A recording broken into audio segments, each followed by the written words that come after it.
Ibu Bapak, saudari-saudara terkasih dalam Kristus, seluruh keluarga besar LPF. Selamat sore semua. Hari ini tanggal 24 November 2025 di pertemuan yang terakhir bersama saya hari ini. Saya akan membawa sebuah renungan juga sekaligus pengajaran dengan tema persembahan sejati. Mari kita mengawalinya dengan sebuah doa. Dalam nama Bapa dan Putra dan Roh Kudus. Amin. Allah Bapa dalam surga, kami bersyukur padamu. Hari ini Engkau memberikan Yesus Kristus Putramu yang mengajar kami untuk mempersembahkan diri kami, memberi diri kami seutuhnya kepadamu, sama seperti Engkau juga mempersembahkan Yesus Kristus Putramu kepada kami yang menebus kami dengan darahnya yang mulia. Kami mohon semoga Engkau menyertai kami dalam perjumpaan kami, permenungan kami pada sore hari ini untuk mempersembahkan diri, mengorbankan diri untuk kebaikan banyak orang dalam hari-hari kehidupan kami. Demi Kristus Tuhan dan pengantara kami. Amin. Dalam nama Bapa dan Putra dan Roh Kudus. Amin. Ibu Bapak, saudara-saudari terkasih, pada siang menjelang sore hari ini, saya seperti biasa akan menyiapkan bahan dengan tema persembahan sejati, dan seperti biasa saya akan menjelaskannya sepanjang pertemuan kita pada hari ini. Seperti biasa saya mengajak kita semua untuk memandang gambar yang sangat bagus ini.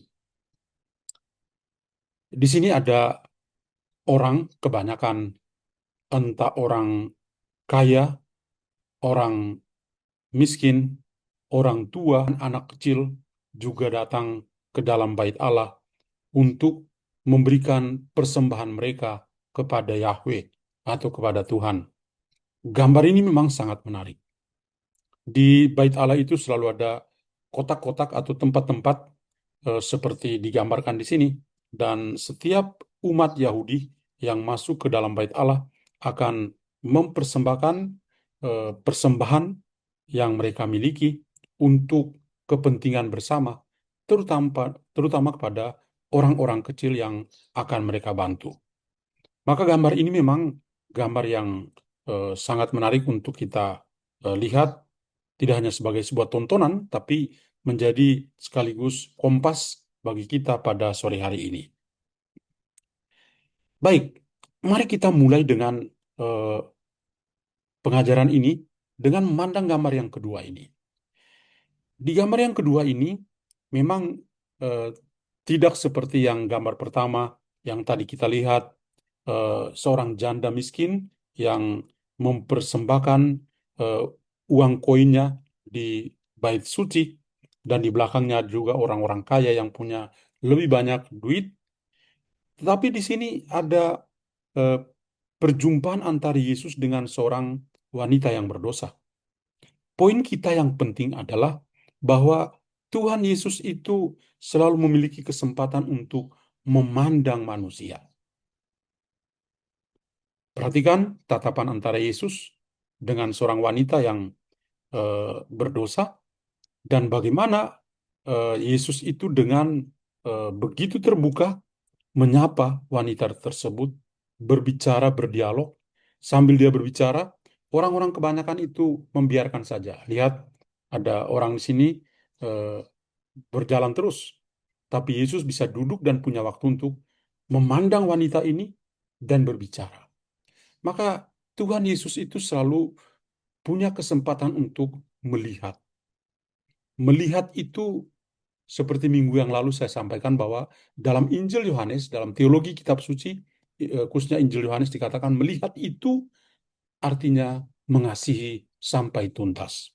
Maka Tuhan Yesus memandang wanita ini sama dengan dia mengasihi wanita ini yang begitu lemah, yang tidak punya harapan, supaya bisa punya harapan. Demikian juga di gambar pertama tadi, seorang janda miskin yang tidak dianggap oleh orang lain, terutama yang di belakangnya ini adalah orang-orang kaya, tapi di mata Tuhan ternyata dia itu begitu mulia karena dia memberi segala yang dia miliki. Nah, mari kita mulai dengan melihat Injil kita pada hari ini. Kebetulan Injil tentang janda miskin. Dan memang kisahnya sangat singkat. Kita baca dalam Injil Lukas bab 21 ayat 1 sampai 4. Hal yang digambarkan dalam Injil yang kita dengar pada hari ini adalah sebuah suasana di dalam bait Allah. Tadi saya sudah mengatakan bahwa di dalam bait Allah itu orang datang untuk berdoa. Semua lapisan, entah orang kaya, orang miskin, orang tua atau orang muda, mereka punya kesempatan untuk datang berdoa dan mereka juga berderma, mempersembahkan sesuatu yang mereka miliki, entah besar atau kecil, koin sekalipun, untuk membantu orang-orang lain yang sangat membutuhkan. Jadi ini adalah model memberi kolekte di dalam gereja masa kini, tapi dulu sebelum adanya gereja itu sudah ada kebiasaan dalam agama Yahudi di mana orang eh, mempersembahkan persembahan istimewa untuk orang-orang kecil yang sangat membutuhkan. Maka di sini kita melihat ada cerita dalam Injil tentang orang-orang kaya yang datang ke dalam bait Allah dan mempersembahkan uang dari kelimpahan yang mereka miliki. Tapi ada juga seorang wanita yang miskin, lihatlah pakaiannya ini, dan dia mengambil dua koin, mata uang yang paling sederhana, ini koin. Tapi ini adalah yang dia miliki saat itu, yang dia punya. Maka dia ambil dan dia masukkan ke sini. Dan tentu Yesus di belakang bersama para muridnya memandang wanita ini. Dan Yesus begitu terpesona, terkagum dengan wanita ini yang dia tidak memberi karena dia kaya raya, tapi dia memberi dari apa yang dia miliki. Dia tidak menyesal bahwa kalau saya kasih semua ini lalu nanti saya dapat apa. Tapi dia memberinya. Dia punya pikiran adalah orang lain menjadi bahagia karena pemberiannya itu. Tapi juga sebetulnya dalam dalam budaya atau kultur Yahudi, wanita ini juga tentu punya perhitungan karena derma yang diberikan ini nanti juga diperuntukkan untuk orang-orang miskin. Maka sebenarnya terjadi seperti ini, bahwa dia memberi dua koin, semua yang dia miliki ada dua koin ini, tapi nanti dia akan mendapatkan lebih dari dua koin yang ada. Seperti itu. Ya. Ini yang kemudian kita bisa lihat sebagai providensia divina atau divine providence, karena eh, kalau kita memberi tapi nanti Tuhan akan memberi atau menolong kita jauh lebih dari yang kita butuhkan dalam kehidupan kita. Maka itulah yang masuk juga dalam pikiran wanita ini. Maka dia tidak menyesal. Oke deh, dia ambil dan masukkan ke dalam tempat ini. Dan inilah yang membuat Yesus itu luar biasa. Perhatikan gambar bagaimana Yesus dalam posisi dengan jari menunjuk pada wanita yang sedang memasukkan dua peser uangnya ke dalam kotak atau ke leher angsa ini. Ya. Nah, di sini kita lalu melihat ada tipe pemberi persembahan. Ternyata dalam bait suci itu ada dua tipe. Tipe orang yang pertama adalah orang kaya yang hidup dalam kelimpahan. Orang kaya yang hidup dalam kelimpahan ini memberi persembahan dari kelimpahan yang dia miliki. Uang-uang dia akan kelebihan, udah itulah yang dia persembahkan. Untuk apa itu? Supaya orang bisa melihat ada kesombongan yang tersembunyi di sini, dan nilainya itu lebih sedikit. Kalau kita lihat dari aspek sacrifice atau pengorbanan, nilainya lebih sedikit. Karena apa? Karena memang ya dia kasih yang lebih dari itu. Dia berpikir, ah, gak apa-apa itu. Itu bukan uang itu. ya. Karena dia memiliki kelimpahan harta yang dia miliki. Tapi ini berbeda dengan wanita. Saya tampilkan lagi gambar yang lain. Berbeda dengan wanita ini yang hanya punya 2 koin atau 2 peser uang ini. Si janda miskin ini memberi dari kekurangannya. Bahkan Yesus katakan, ia memberi seluruh nafkahnya. Nafkah, uang 2 peser ini seharusnya hari ini dia pakai untuk membeli makanan supaya dia bisa makan. Tapi ternyata dia tidak makan, dia pakai untuk masukkan ke dalam kotak ini atau ke tempat uang ini. Jadi inilah yang membuat Yesus begitu kagum. Bahwa dia memberi dari kekurangannya. Bahkan seluruh nafkah yang dia miliki, dia berikan. Tanpa ada penyesalan. Tanpa ada perasaan bahwa kalau saya kasih ini, nanti saya jadi miskin. Orang miskin seperti janda ini memberi tanpa terpaksa memberi. Dia tidak terpaksa memberi. Tapi dia memberi karena dia memang mau memberi. Dia memberi karena memang dia mau memberi. Ini memang sangat luar biasa. Maka kita lihat di sini bahwa kisah tentang janda miskin itu membuka pikiran kita pada satu hal yang penting, butuh pengorbanan diri. Kita kembali ke gambar ini, ya, bahwa dia memberi koin yang ada di tangan, satu sudah masuk, tinggal satu di tangan, 2 peser ini. Ini adalah nafkah hidupnya pada hari itu. Tapi dia memberi. Dan ini punya aspek pengorbanan, sacrifice. Suatu pengorbanan diri yang tidak gampang. Maka butuh pengorbanan. Perhatikan gambar ini. Gambar ini juga sangat inspiratif. Ketika melewati tempat ini, orang kalau tidak ada kayu penghubung, pasti bisa langsung masuk ke dalam lubang ini. Tapi lihat ada seorang yang luar biasa. Dia membiarkan dia tidur di atas ini, dan biarkan orang dari yang paling gemuk sampai orang paling kurus. Laki-laki, perempuan lewat di atas dia. Kita bisa membayangkan kira-kira seperti apa nanti ya. Kalau semua orang sudah pada lewat, lalu dia mungkin dia akan lepaskan kakinya di sini, lalu di sini dia pegang kuat-kuat, kemudian dia baru naik, lalu lewatlah terus ke sana. Itulah sebuah pengorbanan. Butuh pengorbanan diri yang luar biasa. Seperti orang ini, ya, seberat apapun dia bisa pikul. Ini 4 orang lewat loh. Tapi dia mengorbankan. Kalau saja dia tidak berkorban untuk tidur di atas ini 4 orang ini sudah jatuh ke dalam lubang ini. Tapi dia mau membiarkan orang berjalan di atasnya, menginjak-injak dia.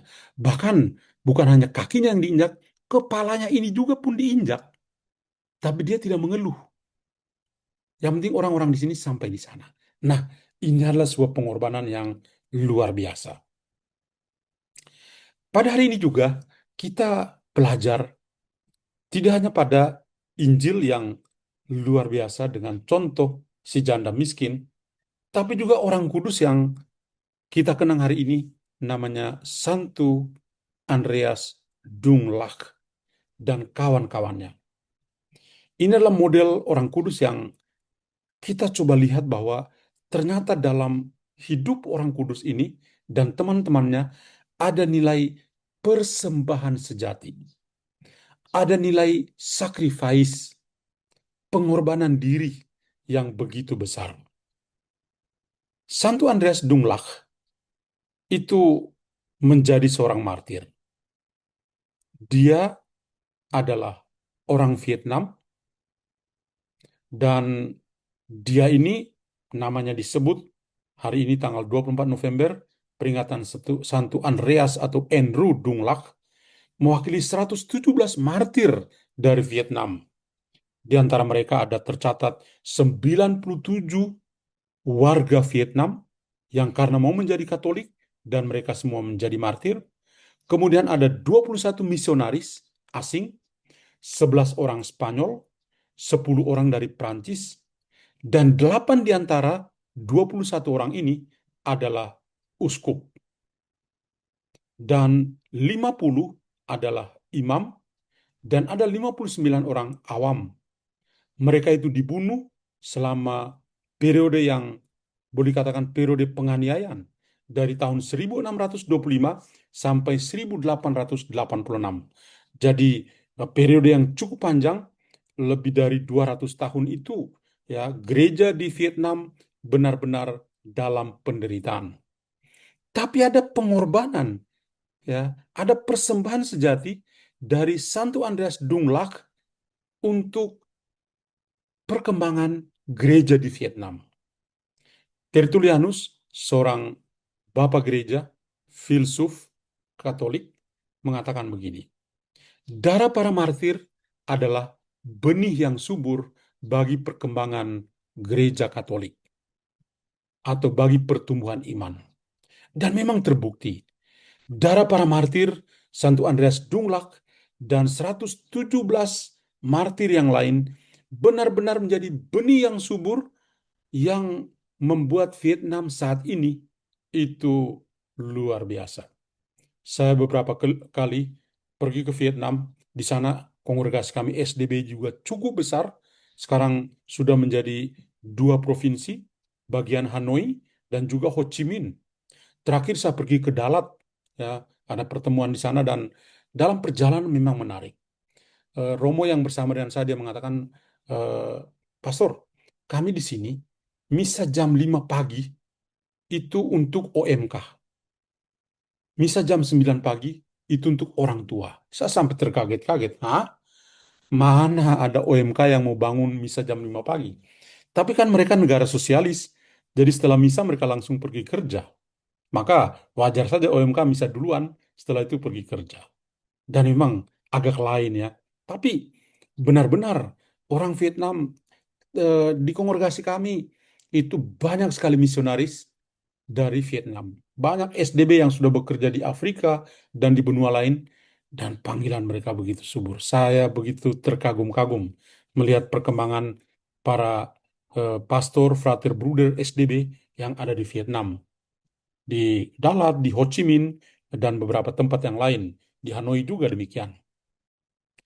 Nah, kenapa Andreas Dunglac ini lalu menjadi darahnya dan teman-temannya, darah mereka menjadi benih yang subur untuk perkembangan umat Kristen di Vietnam? Karena mereka itu menolak untuk menyangkal atau mengingkari iman Kristiani yang mereka miliki. Mereka sudah percaya pada Kristus. Sekali percaya pada Kristus, maka mereka akan tetap setia. Dan itu mereka buktikan.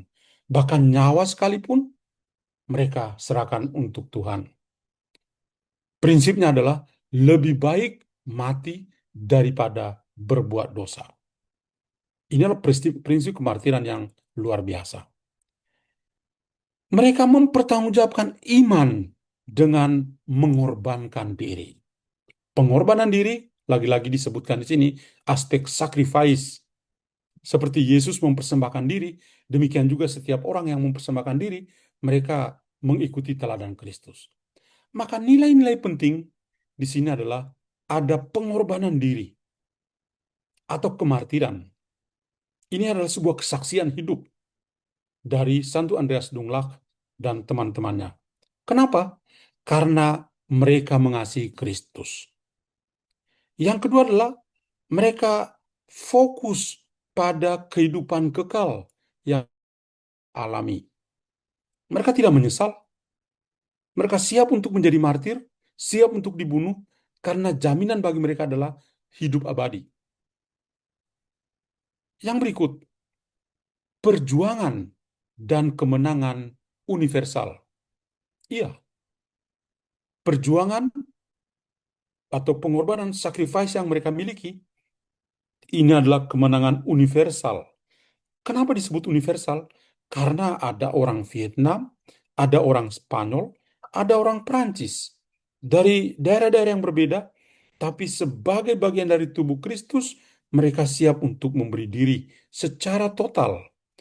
Mati pun mereka berikan untuk Tuhan. Maka ini begitu bernilai. Maka Pengorbanan dari Santo Andreas Dunlak dan teman-temannya yang jumlahnya 117 martir dari Vietnam ini benar-benar mencerminkan apa yang diungkapkan oleh Tuhan Yesus dalam sabda bahagia. Bab 5 ayat Matius bab 5 ayat 11 dan 12. Berbahagialah kamu jika karena aku kamu dicela dan dianiaya dan kepadamu difitnahkan segala yang jahat. Bersukacita dan bergembiralah karena upahmu besar di surga. Sebab demikian juga telah dianiaya nabi-nabi yang sebelum aku. Jadi para nabi sebelum Yesus pun sudah mengalami penganiayaan. Karena itu apa yang dialami oleh seorang murid Kristus bukanlah hal yang baru bagi dia. Tapi sudah ada orang lain. Bahkan Yesus juga sudah lebih dahulu menjadi martir. Oleh karena itu, Dunlak, Andreas Dunlak dan teman-temannya benar-benar menjadi martir yang penuh sukacita karena Yesus sendiri sudah lebih dahulu menjadi martir agung bagi mereka. Maka lihatlah bahwa dari orang kudus yang pertama, Santo Andreas Dunlak, itu juga mengantar kita pada orang kudus kebanggaan kita pada sore hari ini. Tentu saja adalah Santa Faustina. Bagaimana dengan pengalaman rohaninya tentang persembahan diri yang sejati dan juga tentang pengorbanan diri? Nah, saya akan coba untuk memilih dari banyak nomor, tapi saya pilih ada dua yang mengesankan bagi saya, yaitu di buku harian Santa Faustina, nomor yang ke 923. Di nomor yang ke-923 ini, Tuhan Yesus menggambarkan persembahan kehendak seseorang sebagai pengorbanan yang sempurna dan menyatakan bahwa mengarahkan hidup, dan ia juga mengatakan bahwa ia mengarahkan hidup Santa Faustina untuk bisa menjadi pengorbanan yang terus-menerus dan selalu melakukan kehendak Tuhan sendiri. Dalam buku harian Santa Faustina nomor 923, di mana sangat jelas dikatakan di sana begini. Aku minta daripadamu persembahan yang sempurna dan yang terbakar seluruhnya, yakni persembahan kehendak. Tidak ada pengorbanan lain yang dapat dibandingkan dengan yang satu ini. Aku sendiri sedang mengarahkan hidupmu dan mengatur segala sesuatu sedemikian rupa, sehingga bagiku engkau akan menjadi suatu kurban lestari dan akan selalu melaksanakan kehendakku.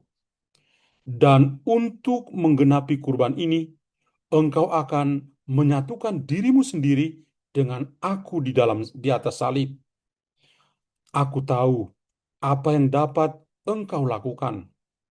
Aku sendiri akan memberi engkau banyak perintah secara langsung, tetapi aku akan menunda kemungkinan pelaksanaannya dan membuatnya bergantung pada orang-orang lain. Tetapi apa yang tidak dapat dilaksanakan oleh para superior, aku sendiri akan langsung menggenapinya dalam jiwamu. Di dalam lubuk jiwamu yang paling tersembunyi, suatu kurban yang sempurna akan dipersembahkan, bukan hanya untuk sesaat, tetapi ketahuilah, putriku, bahwa persembahan ini akan berlangsung sampai akhir hayatmu. Tetapi masih ada waktu, sehingga aku, Tuhan, akan memenuhi semua keinginanmu. Aku bersuka cita dalam dirimu seperti dalam hosti yang hidup. Janganlah ada sesuatu yang menggetarkan hatimu, karena aku menyertaimu. Perkataan Yesus yang begitu luhur tentang mengorbankan kehendak atau kemauan kepada Tuhan. Dan inilah sebuah pengalaman rohani yang sangat indah dari Santa Faustina dalam buku harian Santa Faustina nomor 923. Saya juga memilih nomor yang kedua yang juga sangat bagus di buku harian Santa Faustina nomor 1612. Juga masih dalam nuansa persembahan sejati dan sacrifice atau pengorbanan diri. Tuhan Yesus memberitahu Santa Faustina bahwa ia membutuhkan penderitaannya. Penderitaan Santa Faustina ini. Untuk apa? Untuk menyelamatkan orang-orang berdosa. Jadi penderitaan dari Faustina itu menjadi juga penyelamatan untuk orang-orang berdosa. Artinya bahwa kita semua juga ketika kita berkurban, our personal sacrifice, itu juga bisa punya tujuan keselamatan untuk orang-orang yang ada di sekitar kita. Maka Tuhan Yesus berkata kepada Santa Faustina, pada hari ini Tuhan berkata kepadaku, aku membutuhkan penderitaan-penderitaanmu untuk menyelamatkan jiwa-jiwa. Nomor 1612 dari buku harian Santa Faustina. Jadi lihatlah bahwa ternyata penderitaan-penderitaan Santa Faustina juga dibutuhkan oleh Tuhan untuk orang-orang lain, untuk menyelamatkan orang-orang lain, terutama kaum pendosa. Jadi setiap pengorbanan kita itu bukan sia-sia saja, tapi juga untuk orang-orang yang lain. Nah, maka saya mau menutup eh, permenungan dan juga pengajaran ini dengan mengatakan ini. Mari kita belajar untuk berkorban dan mempersembahkan diri secara utuh kepada Tuhan. Dari siapa kita belajar? Pertama, tentu kita belajar dari Tuhan Yesus sendiri. Tuhan Yesus dalam Injil Yohanes bab 13 ayat 1 dia katakan bahwa dia mengasihi para muridnya sampai tuntas, sampai kesudahannya. Dan itu Yesus lakukan. Dan itu kita imani dalam kehidupan kita. Pertanyaan bagi kita, apakah kita juga mengasihi Tuhan dan sesama sampai tuntas? Apakah kita keluarga besar LPF bisa mewujud nyatakan cinta Tuhan ini sampai tuntas dalam kehidupan kita? Yang kedua, janda miskin. Janda miskin tidak punya nama. Itu menggambarkan diri Anda dan saya. Bahwa kita semua sebetulnya tidak punya apa-apa. Yang ada pada kita hanya titipan Tuhan saja. Karena itu, kita itu seperti janda miskin. Maka kalau kita mau memberi diri kepada Tuhan, jangan kasih setengah-setengah. Kasihlah, berikanlah sampai tuntas. Nafkah hidup itu bukan soal 2 peser uang, tapi seluruh totalitas hidup kita, kalau kita berikan pada Tuhan, berikanlah. Saya sebagai imam selalu berdoa, Tuhan semoga saya memberikan diri saya tidak setengah-setengah, tapi memberi diri saya sampai tuntas. Yang ketiga, Santo Andreas Dunglac. Santo Andreas Dunglac itu luar biasa. Tadi saya sudah ceritakan bersama 117 rekan misionaris awam, para imam dan uskup itu membaktikan diri karena mereka sangat mencintai Kristus. Mereka tidak mau menyakiti hati Kristus, tapi milih lebih baik mati daripada berbuat dosa. Maka sesulit apapun yang mereka hadapi sampai tuntas, nyawa pun mereka persembahkan. Santa Faustina juga menjadi model kita pada hari ini. Kenapa? Karena dia membaktikan diri sampai tuntas. Penderitaan-penderitaan kehendaknya itu untuk penyelamatan orang-orang berdosa. Betapa luhurnya kehidupan Santa Faustina yang mendapatkan perkataan Yesus dan dia bagikan kepada kita. Dan tentu yang terakhir adalah dirimu dan diriku. Kita semua itu belajar untuk berkorban, belajar untuk mempersembahkan diri kepada Tuhan dan sesama kita. Maka dengan melihat eh, bacaan Injil, kehidupan orang kudus, termasuk pedoman kita, Santa Faustina, pada siang menjelang sore hari ini membuat kita melihat betapa luhurnya kehidupan kita. Kita belajar, kita belajar dan coba untuk pertama mempersembahkan diri secara total sebagai persembahan sejati. Persembahan diri kita, pikiran kita, waktu, bakat-bakat dan kemampuan untuk kebaikan orang. Dan yang kedua, tentu pengorbanan diri kita. Jangan pernah menyesal kalau mengorbankan waktu, mengorbankan diri, mengorbankan tenaga untuk kebaikan banyak orang. Maka mari kita tutup dengan sebuah doa. Bapa dalam surga, kami bersyukur padamu karena Engkau luar biasa. Hari ini Engkau menyadarkan kami untuk mengikuti jejak putramu. Dan para kudus, Santo Andreas Duklang dan juga Santa Faustina, semoga mereka semua menjadi inspirator bagi kehidupan kami sepanjang hari ini. Semoga kami semakin hari semakin bertumbuh dan menjadi orang kudus dan memberikan kekudusan juga kepada orang-orang yang ada di sekitar kami. Terima kasih Tuhan, namun kami puji kini dan sepanjang masa. Amin. Tuhan bersamamu dan bersama rohmu, dan semoga kita semua senantiasa dilindungi dan diberkati oleh Allah yang Maha Kuasa, Bapa dan Putra dan Roh Kudus. Amin. Tuhan memberkati kita semua.